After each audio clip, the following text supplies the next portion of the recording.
मित्रांनो नमस्कार. मी डॉक्टर शैलेंद्र दळवणकर. मित्रांनो, आखातामध्ये इराण विरुद्ध अमेरिका आणि इस्रायल हा जो संघर्ष चालू आहे, याचा आजचा हा 10वा दिवस आहे. म्हणजेच ह्या संघर्षाने आता दुसऱ्या आठवड्यामध्ये प्रवेश केलेला आहे. हा संघर्ष कोणत्याही पद्धतीने कमी होताना, त्याची तीव्रता कमी होताना, गांभीर्य कमी होताना दिसत नाही आहे. किंबहुना हा संघर्ष प्रतिदिवशी वाढताना दिसतो आहे. आणि यामध्ये सगळ्यात महत्त्वाची आणि सगळ्यांचं लक्ष वेधून घेणारी जी बाब आहे, ती म्हणजे इराणच्या बाबतीमध्ये कोणत्याही पद्धतीमध्ये, परिस्थितीमध्ये इराण हा तडजोड करण्यासाठी तयार नाही आहे. इराण कोणत्याही प्रकारच्या निगोशिएशन टेबलवरती येण्यासाठी तयार नाही आहे. किंबहुना इराणकडनं ज्या पद्धतीचे स्टेटमेंट्स येत आहेत, ते स्टेटमेंट्स हे संपूर्ण आखाताला आणि इव्हन अमेरिकेला देखील धक्का देणारे अशा स्वरूपाचे स्टेटमेंट आहे. मित्रांनो, या सेकंड वीकमध्ये इराणने आपली जी रणनीती आहे, त्या रणनीतीमध्ये बदल केल्याचं दिसून येतं. म्हणजे आपण असं सांगू शकतो, की पहिल्या आठवड्यामध्ये जेव्हा हा संघर्ष सुरू झाला, त्यानंतर म्हणजे आयातुल्ला खामेनींना मारल्यानंतर इराणची जी पहिल्या आठवड्यामधली रणनीती होती, संघर्षाची रणनीती, ती रणनीती आणि आता सेकंड वीकमध्ये इराणची रणनीती, यामध्ये तुम्हाला काही बदल हा प्रामुख्याने दिसून येतो. पहिल्या रणनीतीमध्ये म्हणजे जी पहिली फेज होती पहिल्या आठवड्याची, त्यामध्ये इराणनी नेमकं काय केलं? तर इराणनी प्रामुख्याने अमेरिकेचे जे आखातामधले मिलिटरी बेसेस आहेत, त्यांचे एअर बेसेस आहे, त्यांच्यावरती टार्गेट करायला सुरुवात केली. यावरती टार्गेट करत असताना प्रामुख्याने आपण हे लक्षात घेतलं पाहिजे आहे, की अमेरिकेने 2 प्रकारच्या एअर डिफेन्स सिस्टम ज्या आहेत, या आखातामध्ये तैनात केलेल्या आहेत. म्हणजे जे अरब देश आहेत त्यांच्या रक्षणासाठी. इस्रायलविषयी आपण बोलत नाही, कारण इस्रायलची आयरन डोम ही स्वतंत्रपणे एअर डिफेन्स सिस्टम आहे. परंतु अमेरिकेने 2 पद्धतीच्या एअर डिफेन्स सिस्टम, त्याच्यातली जी सगळ्यात ॲडव्हान्स एअर डिफेन्स सिस्टम आहे, जी थाड म्हणून आहे, ती प्रामुख्याने सौदी अरेबिया आणि जॉर्डनमध्ये त्यांनी बसवलेली आहे. आणि हा एक मी थाडविषयी बोलणार आहे नंतर. परंतु म्हणजे ज्याला हाय अल्टिट्यूडवरती जे मिसाईल्स त्यांना डिस्ट्रॉय करण्याच्या संदर्भामधली ही टेक्नॉलॉजी आहे. आणि त्यानंतर पॅट्रियट सिस्टम जी आहे, ती त्यांनी त्या ठिकाणी बसवलेली होती. पॅट्रियट देखील हे प्रामुख्याने इंटरसेप्टर मिसाईल्स आहेत आणि जे साधारणतः 20 ते 25 किलोमीटर उंचीपर्यंतच्या मिसाईल्सला डिस्ट्रॉय करू शकतात. अशा प्रकारच्या 2 सिस्टम्स ह्या त्यांनी आखातामध्ये बसवलेल्या होत्या. विशेष म्हणजे इराणने या सिस्टमवरती टार्गेट केलं. त्यांनी पॅट्रियटवरती टार्गेट केलं आणि त्याचप्रमाणे त्यांनी जॉर्डनमधल्या थाडचं जी एकूणच रडार सिस्टम आहे, त्यांचे जे ट्रक्सवरचे मोबाईल लॉन्चर्स आहेत, त्या मोबाईल लॉन्चर्सवरती त्यांनी अटॅक केले. त्याचप्रमाणे त्यांनी काही सॉफ्ट टार्गेट्स बघितले. त्या सॉफ्ट टार्गेट्समध्ये दुबई असेल, दुबईमधलं एखादं 5 स्टार हॉटेल असेल, त्याचप्रमाणे सौदी अरेबियाचं अरामको असेल. या सगळ्या बाबतींमध्ये त्यांनी अमेरिकेचं जे इन्फ्रास्ट्रक्चर आहे आखातामधलं, त्याला कशा पद्धतीने वीक करता येईल या दृष्टिकोनातून त्यांनी काम करायला सुरुवात केली. आणि त्या बाबतीमध्ये त्यांनी आपला प्रामुख्याने इराणने आपले बॅलिस्टिक मिसाईल्स वापरले आणि सगळ्यात महत्त्वाचं म्हणजे त्यांचं जे एक ॲडव्हान्स ड्रोन आहे, ज्याला शाहीन 136 असं म्हणतात. मित्रांनो, हे अत्यंत ॲडव्हान्स अशा प्रकारचं हे एक ड्रोन आहे आणि ह्या ड्रोनचा प्रचंड मोठा साठा हा इराणकडे आहे. आणि ह्या ड्रोनचं वैशिष्ट्य असं आहे, की साधारणतः हे ड्रोन बनवण्यासाठी $20,000 खर्च येतो. परंतु त्याची मारा करण्याची क्षमता इतकी जबरदस्त आहे, की त्यांनी अमेरिकेचे पॅट्रियट असतील किंवा अमेरिकेची इव्हन थाड सिस्टम असेल, जी जॉर्डनमधली थाड सिस्टम इराणनी जी डिस्ट्रॉय केली, ती थाड सिस्टम प्रामुख्याने शाहीन 136 वापरून डिस्ट्रॉय केली जाण्याची खूप दाट शक्यता आहे. अर्थात ह्या गोष्टी अजून बाहेर येत नाहीत, परंतु ही पॉसिबिलिटी खूप जास्त आहे. त्याचप्रमाणे आरामकोच्या बाबतीमध्ये असेल, इव्हन त्यांनी जे इतर 13 ठिकाणी इराणकडनं अटॅक झालेत, हे प्रामुख्याने ड्रोन्समधनं झालेले आहेत आणि त्यांच्या मिसाईलच्या माध्यमातून झालेले आहेत. त्यामुळे पहिल्या आठवड्यामध्ये इराणने प्रामुख्याने अमेरिकेचे जे मिलिटरी बेसेस आखातामधले आहेत, मोठे मिलिटरी बेसेस आहेत, विशेष करून सौदी अरेबिया असेल, कतार आहे, बहरीन आहे, UAE आहे, जॉर्डन आहे, या ठिकाणच्या मिलिटरी बेसिसवरती त्यांनी प्रामुख्याने अटॅक करायला सुरुवात केलं. दुसरा मुद्दा त्यांना जो मेसेज याच्या माध्यमातून द्यायचा होता, तो म्हणजे ऑफिशियली जरी स्ट्रेट ऑफ हार्मुज त्यांनी क्लोज केलेलं नसलं, तरी स्ट्रेट ऑफ हार्मुजमध्ये इतकी प्रचंड रिस्क वाढलेली आहे, त्यामुळे इन्शुरन्स कंपन्या त्यामध्ये इन्शुरन्स द्यायला तयार नाही आहेत. त्यामुळे एक पद्धतीने स्ट्रेट ऑफ हार्मुज बंद पडलेला आहे. याच्या माध्यमातून त्यांना अमेरिकेवरती एक प्रकारचं प्रेशर क्रिएट करायचं होतं आणि ते प्रेशर क्रिएट करण्यामध्ये इराणला खूप प्रमाणामध्ये यश प्राप्त झालं आहे असं आपण म्हणू शकतो. हा झाला पहिल्या आठवड्यातली त्यांची रणनीती.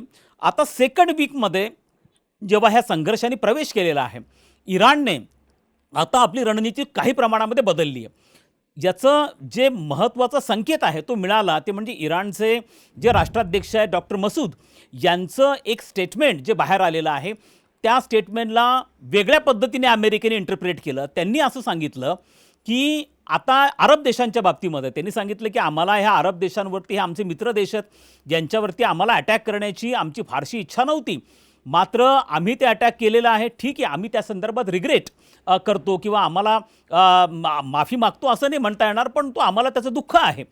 आता त्यांनी हे सांगितलं की आता ह्या अरब देशांना तिने अपील केलं आणि त्यांनी सांगितले की जर तुम्ही तुमचे एअर बेसेस, मिलिटरी बेसेस जे अमेरिकेने तिचं क्रिएट केलेले आहेत ते जर तुम्ही भविष्यामध्ये अमेरिकेला वापरू दिले तर मात्र आम्ही तुमच्यावरती पुन्हा एकदा जबरदस्त अटॅक करू. म्हणजे त्यांनी एक पद्धतीचं आव्हान जे आहे ते अरब देशांना केलेलं आहे की तुम्ही तुमचे मिलिटरी बेसेस, एअर बेसेस अमेरिकेला वापरू देऊ नका, कारण अमेरिका तसंही तुमच्या प्रोटेक्शनला फेल ठरलेला आहे. आम्ही हे दाखवून दिलेलं आहे की त्यांची एअर डिफेन्स सिस्टम जी आहे ही आमच्या माऱ्यापुढे टिकू शकलेली नाही आहे आणि त्यामुळे अरब देशांवरती कन्सिस्टंटली अटॅक्स या संघर्षामध्ये व्हायला लागलेले आहेत. खरं तर त्यांचा दोष काहीच नाही आहे या अरब देशांची डायरेक्ट इन्व्हॉल्वमेंट पण नाही आहे. पण त्यांचं काय दोष आहे की अमेरिकेचे मिलिटरी बेसेस त्या देशांमध्ये आहे आणि अमेरिका त्यांचा वापर करतो आहे. मग ते मिसाईल लॉन्चिंग करण्यासाठी असेल, पॅट्रियट मिसाईलसाठी लॉन्च करण्यासाठी असेल किंवा इंटरसेप्टर बॅलिस्टिक मिसाईल लॉन्च करण्यासाठी असेल, हे अमेरिका त्याचा वापर करतो आहे आणि तो वापर करत असल्यामुळे तुम्ही हा वापर करू देणं बंद करा. अशाच प्रकारचं आव्हान रशियाने देखील व्लादिमीर पुतिन त्या स्टेटमेंटमध्ये पण त्यांनी सांगितलं की अरब देश अमेरिकेचे मिलिटरी बेसिस होस्ट का करतायत, काय कारण आहे करण्यामागचं. त्यामुळे अशा प्रकारे त्यांनी एक पद्धतीचं अपील हे अरब देशांना केलं आहे. अर्थात डोनाल्ड ट्रम्पनी याचं इंटरप्रिटेशन वेगळ्या पद्धतीने केलं आणि त्यांनी सांगितलं की इराण आता शरण यायला लागलेला आहे, इराण तडजोड करायला लागला आहे. मात्र इराणकडनं स्पष्ट करण्यात आलेलं आहे की आम्ही कोणत्याही पद्धतीने तडजोड हे करणार नाही आहोत.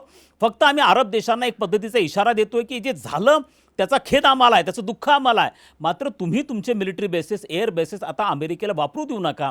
आता मित्रांनो, त्यांनी या पद्धतीचं अपील जेव्हा केलं आणि त्यानंतर ते हे पण सांगायला विसरलेले नाही आहेत की आता मात्र आम्ही सेकंड वीकमध्ये आमचे जे सगळ्यात डेडली समजले जाणारे ballistic, supersonic, hypersonic ballistic missiles आहेत ते देखील आम्ही वापरणार आहोत. आणि सगळ्यात महत्त्वाची बाब म्हणजे ज्याचा वापर या संघर्षामध्ये मोठ्या प्रमाणावर झाला आणि अमेरिकेला त्याच्यामुळे घाम फुटला तो म्हणजे शाहीन 136. मित्रांनो, शाहीन 136 हे अशा प्रकारचं ड्रोन आहे की हे ड्रोन एकट्याने येत नाही. ह्या ड्रोनचा कळपच्या कळप येतो आणि हा कळप साधारणतः 25 ते 100च्या आसपास असतो. ज्या वेळेला अशा पद्धतीने कळपामध्ये हे ड्रोन्स येतात त्यावेळेला जे इंटरसेप्टर मिसाईल्स असतात किंवा एअर डिफेन्स सिस्टममधले जी रडार सिस्टम असते ती त्यांना कॅच करू शकत नाही. म्हणजे ते हार्डली त्याच्यातले 10-12 कॅच करू शकतील, 15-20 कॅच करू शकतील, पण उरलेले मात्र अटॅक करतात. म्हणून रडार सिस्टमला देखील कन्फ्यूज करणारे अशा प्रकारची रणनीती इराणकडनं वापरली जात आहे. आणि त्यामुळे इराणचे जे शाहीन आहेत त्यांनी आता आखातामध्ये जे बहुसंख्य अटॅक्स होता, इव्हन आरामकोचा अटॅक देखील आपण ज्याच्याविषयी लास्ट वीकला जो अटॅक झाला तो देखील शाहीन 136नी केला असण्याची शक्यता नाकारता येत नाही आहे. त्यामुळे आता अमेरिकेच्या बाबतीमध्ये जर आपण विचार केला तर अमेरिका असं म्हणतोय की आम्ही इराणला प्रचंड मोठ्या प्रमाणावरती धडा शिकवतोय. मात्र बघा, अमेरिकेला ऑलरेडी अमेरिकेने पर्शियन गल्फमध्ये 2 त्यांच्या वॉरशिप्स ज्या आहेत त्या तिथं डिप्लॉय केलेल्या आहेत. 2 वॉरशिप्स.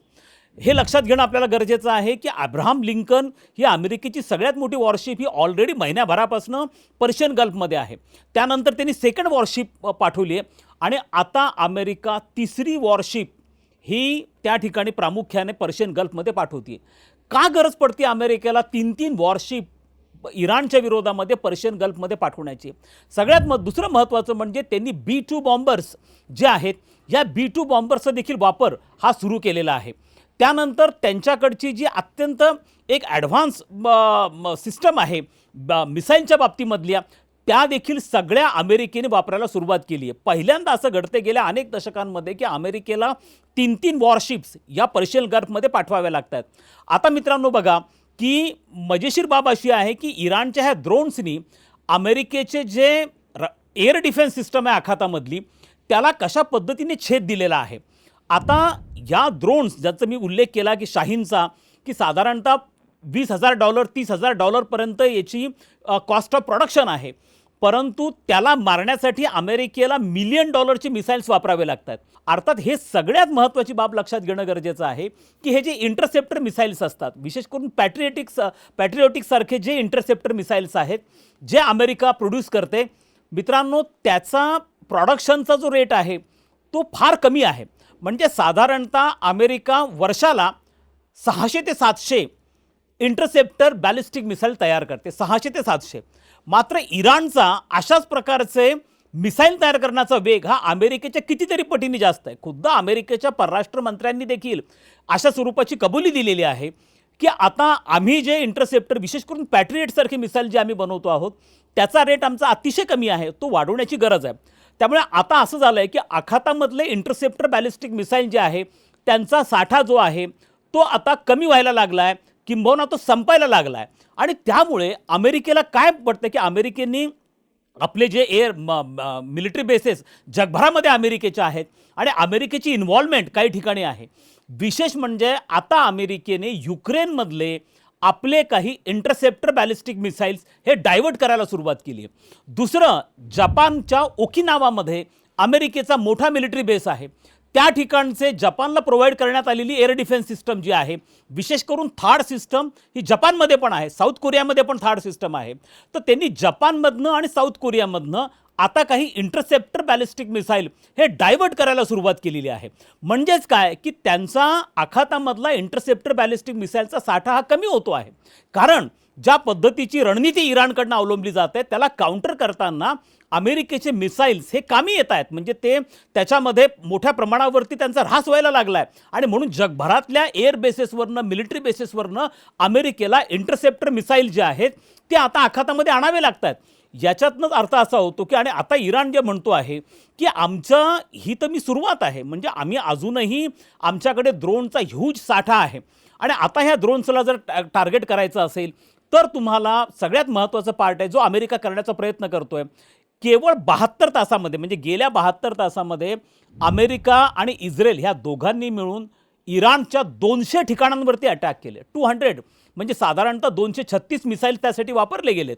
आता हे पण आपल्याला लक्षात ठेवणं गरजेचं आहे की इराणचे एवढे अटॅक करूनही इराणचे मिसाईल लॉन्च कसे होत आहेत हा अत्यंत कळीचा प्रश्न आहे. याचं कारण असं आहे की इराणने अंडरग्राऊंड केवळ टनल्स तयार केलेले नाही आहेत, तर अंडरग्राऊंड सिटीज तयार केलेल्या आहेत. त्यांचे मिसाईल लॉन्चर्स हे अंडरग्राऊंड आहेत आणि ते डिटेक्ट होणं हे अतिशय अवघड आहे. म्हणजे अमेरिकेची इतकी ॲडव्हान्स इंटेलिजन्स सिस्टम आहे, सॅटेलाईट डेझिग्नेटेड त्यांची कम्युनिकेशन सिस्टम आहे, मोसादचं इंटेलिजन्स इनपुट्स आहेत. हे सगळं असतानाही इराणचे जे मिसाईल लॉन्चिंग पॅड्स आहेत हे डिटेक्ट केले जात नाही आहेत आणि अमेरिकेचा डेस्परेट अटेम्प्ट चालला आहे की त्यांना उद्ध्वस्त करण्याचं. कारण जोपर्यंत तुम्ही इराणचे मिसाईल लॉन्चर्स जे सिस्टम आहे ती डिस्ट्रॉय करत नाही तोपर्यंत इराण अशा प्रकारचे मिसाईल लॉन्च करत राहणार, ड्रोन अटॅक्स हे करत राहणार आणि त्यामुळे त्यांना मुळापाशी जायचं आहे. परंतु त्यामध्ये देखील फारसं यश ॲटलिस्ट पहिल्या आठवड्यामध्ये तरी अमेरिका आणि इस्रायलला येताना दिसून येत नाही आहे. आणि त्यामुळे आपण असं बघतो की साधारणतः जसा उल्लेख मी मागे पण केला होता की ॲसिमेट्रिक वॉर आहे. कोणत्याही परिस्थितीमध्ये अमेरिकेच्या आणि इराणच्या सामर्थ्याची तुलना होऊ शकत नाही. अमेरिका फार फार अहेड आहे.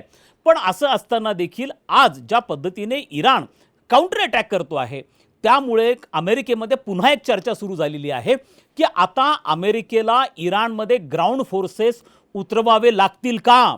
आणि त्या संदर्भामध्ये अमेरिकेमधल्या जे सगळे प्रसारमाध्यमं आहेत त्यांच्याकडनं अशा प्रकारचे पोल होत असतात पब्लिकमध्ये, पब्लिक सर्वेज म्हणा, पोल म्हणा, हे होत असतात. त्यामुळे एक पोल आता परत अमेरिकेमध्ये घेण्यात आलेला आहे की काय अमेरिकेने ग्राउंड फोर्सेस इराणमध्ये उतरवावेत का. कारण ऑलरेडी आखातामध्ये अमेरिकेचे 50,000 सोल्जर्स आहेत.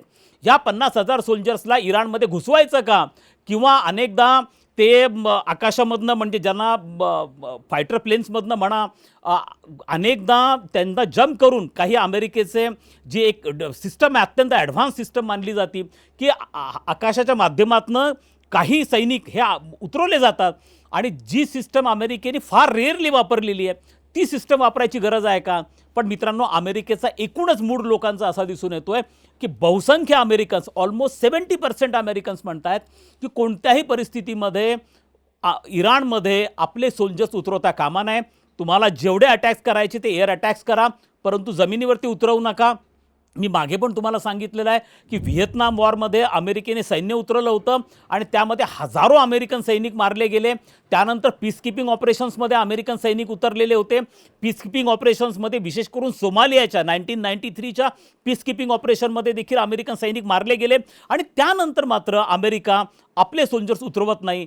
अमेरिका पैसे देईल, इतरांचे सोल्जर्स उतरवेल, परंतु अमेरिका केवळ एअर अटॅक्स करेल. जो प्रकार त्यांनी तालिबानच्या बाबतीत केला होता, इराकच्या बाबतीत केला होता, सिरियाच्या बाबतीत केला होता, लिबियाच्या बाबतीमध्ये देखील अमेरिकेने केला होता.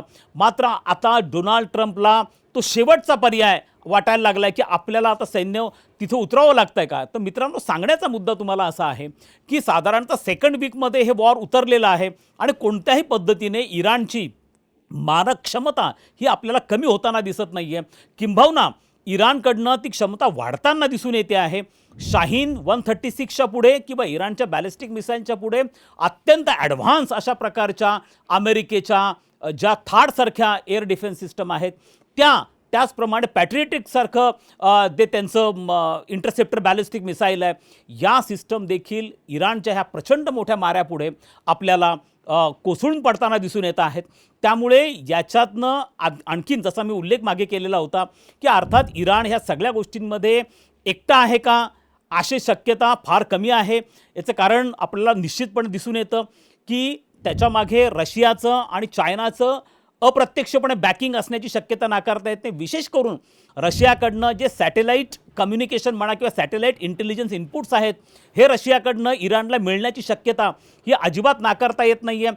कारण मी माझ्या मागच्या एका व्हिडिओत पण सांगितलेलं होतं की तुमच्याकडे बॅलिस्टिक मिसाईल असणं ही एक भाग झाला आणि त्या बॅलिस्टिक मिसाईलनी अचूक मारा करणं, जो ठरलेलं त्याचं ध्येय त्याच ठिकाणी मारा करणं, हा दुसरा भाग झाला. आणि त्यासाठी तुम्हाला प्रॉपर इंटेलिजन्स इनपुट्स लागतात, ग्राउंड लेवलचे इंटेलिजन्स इनपुट लागतं.